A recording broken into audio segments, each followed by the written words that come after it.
আল্লাহ আমাদের বানিয়েছেন, পৃথিবীতে পাঠিয়েছেন, এখানে আমাদের প্রয়োজনটা কি, আমাদের এই অস্তিত্বের উদ্দেশ্যটা কি?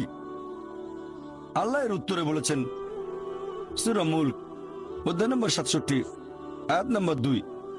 আল্লাহ বলেছেন আল্লাযী খালাকাল মাউতা ওয়াল হায়াতা, যে আল্লাহ সৃষ্টি করেছেন মৃত্যু ও জীবন পরীক্ষার জন্য। কে তোমাদের মধ্যে কর্মে উত্তম?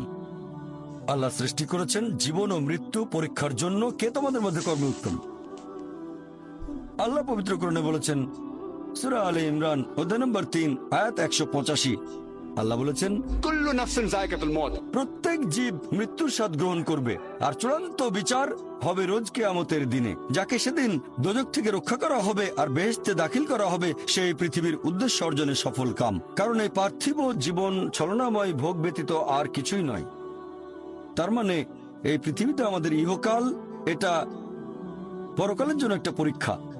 যদি আল্লাহ সুবহানাহু ওয়া তাআলার আদেশগুলো মেনে চলেন, তাহলে পরকালের জীবনে বেহেশতে যেতে পারবেন, আর আদেশগুলো না মানলে বেহেশতে যেতে পারবেন না, দোজখে যাবেন। তাহলে এই জীবন আমাদের অস্তিত্বের পেছনের উদ্দেশ্য। আল্লাহ বলছেন পরকালের জন্য পরীক্ষা।